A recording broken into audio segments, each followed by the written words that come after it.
नमस्कार। अमानत अमीन प्रशिक्षण केंद्र बैरिया गोलंबर मुजफ्फरपुर के इस नए चैनल अमीन course and all competitive exam में हम आपका क्रांतिकारी हार्दिक अभिनंदन करते हैं। हम इसके पिछले क्लास में हिंदू लॉ को बारीकी से बताया कि हिंदू लॉ क्या है, हिंदू उत्तराधिकार कानून क्या है, और इस कानून को बारीकी से रखा। उसमें दो बातों का जिक्र हमने किया। हिंदू उत्तराधिकार कानून के दो अंग, नंबर 1 मिताक्षरा कानून और दयाभाग कानून। इसका विस्तृत विवरण हमने आपके समक्ष रखा और उसमें ये बातें बताई कि ओरिजिनल मिताक्षरा क्या है। वास्तव में जो ओरिजिनल मिताक्षरा था उसको मैं बारीकी से रखा, या ओरिजिनल मिताक्षरा आज के डेट में भी क्या है, आखिर जो इतिहास के पन्नों में छप गया उसको भी हम बारीकी से पढ़ते हैं। आज कोई ना कोई अगर नया डिसीजन होता है, नया अमेंडमेंट होता है, तो बेस और बुनियाद तो इतिहास में ही छिपा रहता है, और जिसने इतिहास से सबक नहीं सीखी उसकी बर्बादी निश्चित।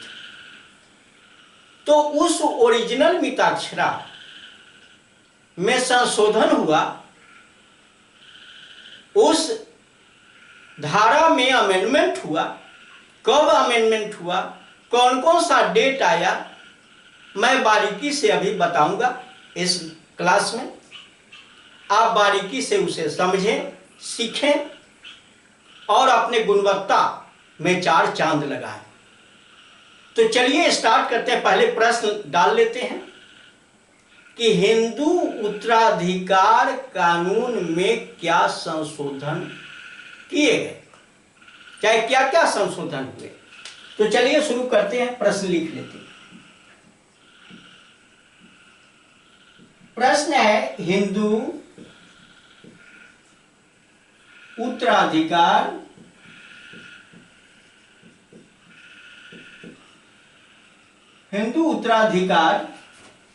कानून में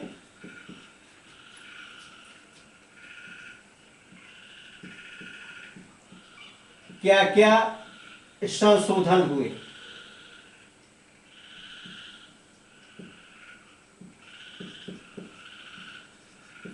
संशोधन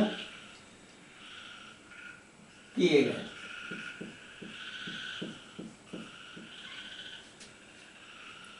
अब चलिए इसी पर मैं बात करूंगा। यहां ये शब्द इंपॉर्टेंट हो जाता है, हिंदू उत्तराधिकार कानून और संशोधन। मिताक्षरा की बात, मिताक्षरा में संशोधन, मिताक्षरा में अमेंडमेंट। पहला है कि जब इसको मैं पढ़ाता हूं तो एक बात बारीकी से जिक्र करता हूं, ये सबके लिए आवश्यक है। हिंदू लॉ कब लागू हुआ? हिंदू लॉ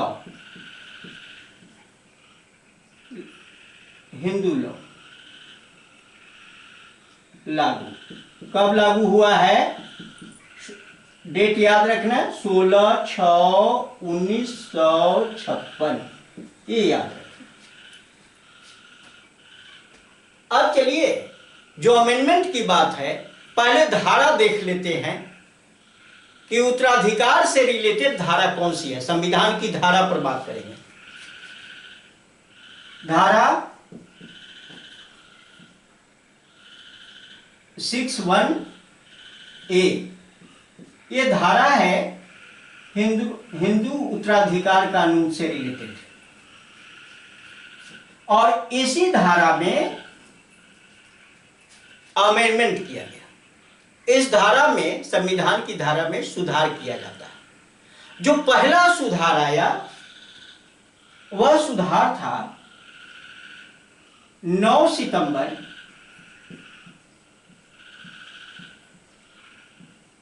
2005 ईस्वी। 9 सितंबर 2005। अब इन 9 सितंबर 2005 को क्या सुधार किया गया? तो संपत्ति के दो टाइप हमने बताया। नंबर 1, पिता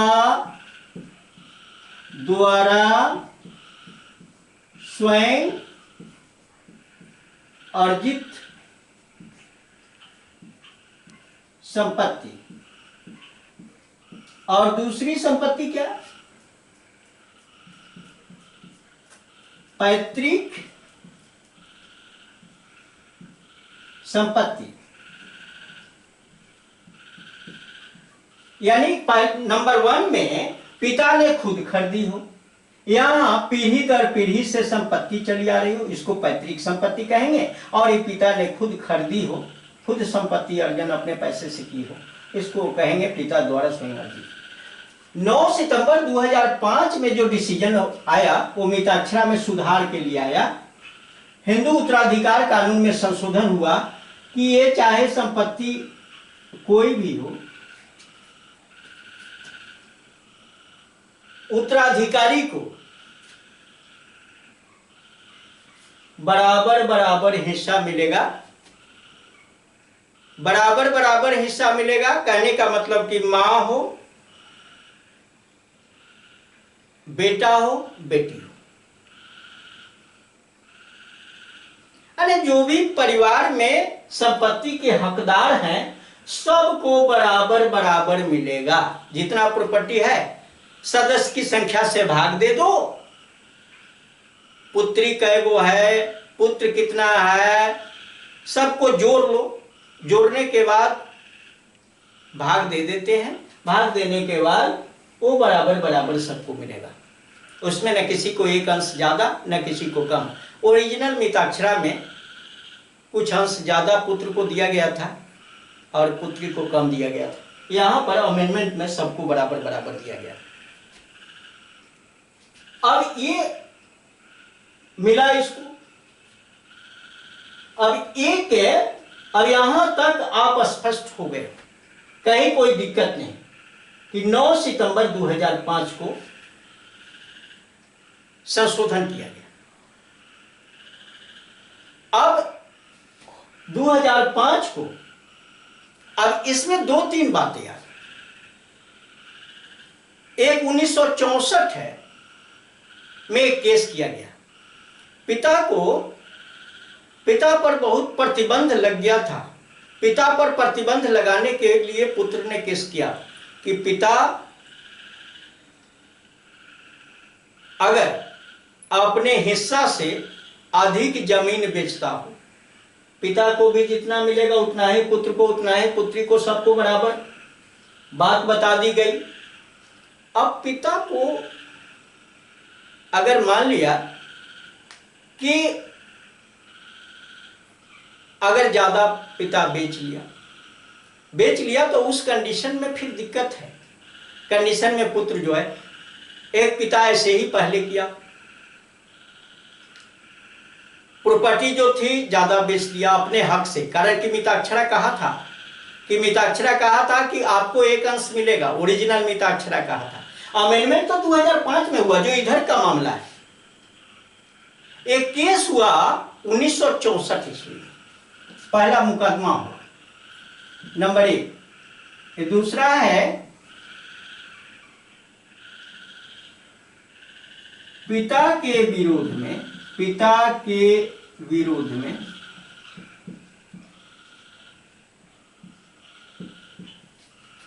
पुत्र ने 1964 ईस्वी सुप्रीम कोर्ट में मुकदमा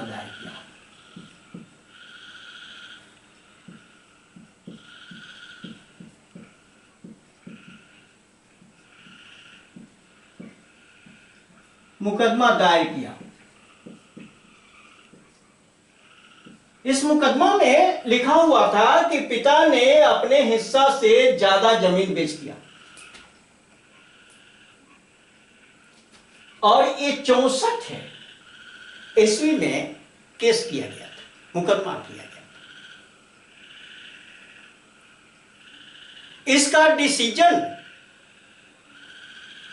डिसीजन जो है सुप्रीम कोर्ट ने 24 अगस्त 2018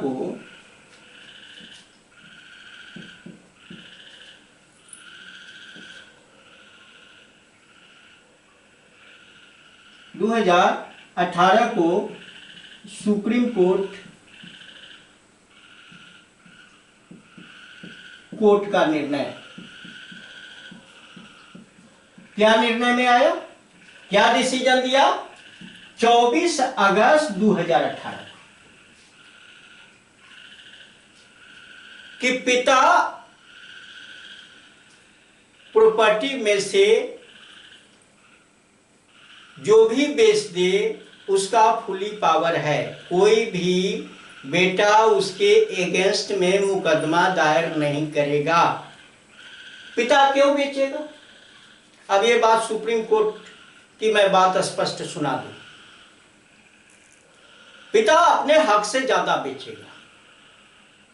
पिता अपने जीवन काल में पुत्र पुत्री सबको आगे बढ़ाने के लिए उसके शादी विवाह जो भी समारोह है करने के लिए, अगर मान लो कि कहीं ना कहीं से कर्ज लिया, पिता के सिर पर कर्ज है, तो कर्ज है तो पिता क्या करेगा कि ज्वाइंट प्रॉपर्टी में से अगर बेचकर कर्ज नहीं देगा, वो तो सबके लाभ के लिए किया, ऐसा नहीं देगा तो पिता कहां से लाएगा वो प्रॉपर्टी, कहां से कर्ज चुकाएगा? और इसके अगेंस्ट में अगर पुत्र जाएगा तब पुत्र फेलियर हो जाएगा ना। तो 24 अगस्त 2018 को सुप्रीम कोर्ट का एक निर्णय आया कि अब कोई भी पुत्र पिता के अगेंस्ट में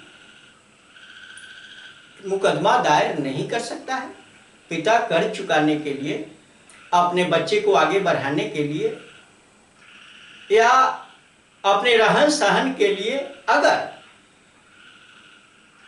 ज्वाइंट प्रॉपर्टी में से बेचता है तो उसके अगेंस्ट में ना पुत्र जाएगा, ना पुत्री जाएगी, ना पत्नी जाएगी।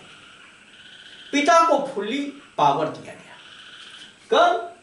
24 अगस्त 2018 को। मुकदमा कब का था? 1964 का। एक बहुत बड़ा डिसीजन आया। इसका मान सम्मान हम सबको करना चाहिए, बशर्ते सुप्रीम कोर्ट ने एक और बात कही इसमें, अगर पिता पागलपन के हिसाब से अगर संपत्ति को डैमेज कर रहा, पिता अगर पागल हो गया हो और तब अपने प्रॉपर्टी को बर्बाद कर रहा हो, तब उसके अगेंस्ट में जाया जा सकता है। लेकिन अगेंस्ट में जाने के बाद उसकी जांच होगी कि पिता वास्तव में पागल है या नहीं है।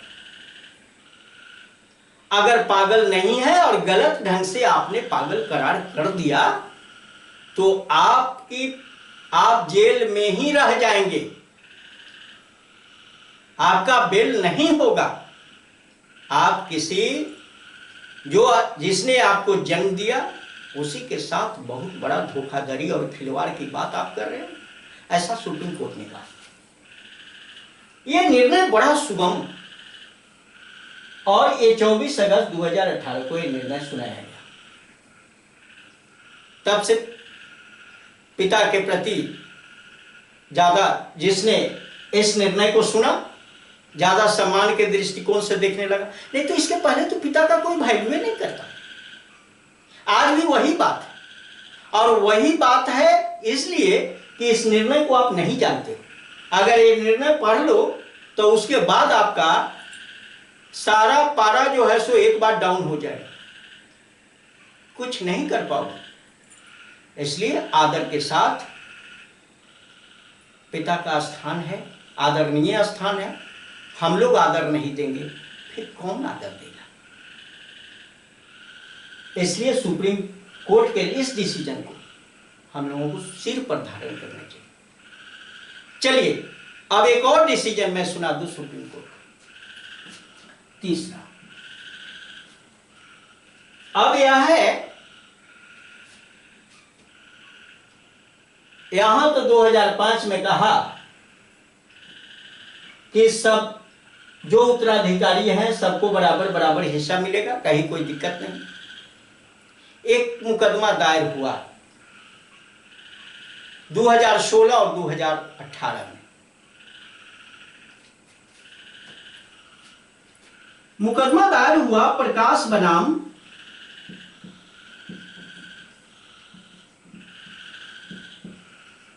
फूलमती। यह सुप्रीम कोर्ट में केस दायर हुआ। यह 2016 में यह मुकदमा दायर किया गया। और दूसरा मुकदमा दायर हुआ सुमन सुरपुर बनाम अमन। यह दूसरा मुकदमा 2018 में दायर हुआ। इस दोनों मुकदमा में यहां पर बेटी के हक की बात इस मुकदमा में शामिल था कि बेटी को संपत्ति में कितना हिस्सा होना चाहिए। यहां तो 2005 का अमेंडमेंट देखो, ये बराबर का हिस्सा दे दिया। फिर भी मुकदमा सुप्रीम कोर्ट में गया और सुप्रीम कोर्ट का इस पे डिसीजन आ गया इस मुकदमा में। और सुप्रीम कोर्ट का जो डिसीजन आया वह आया 11 अगस्त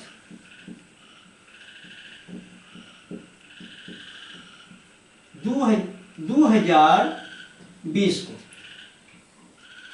फिलहाल ही ये समय ज्यादा अधिक नहीं, फिलहाल ही समय बीता है।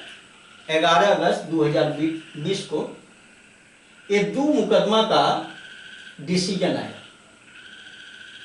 11 अगस्त 2020 को सुप्रीम कोर्ट का निर्णय यह है। सुप्रीम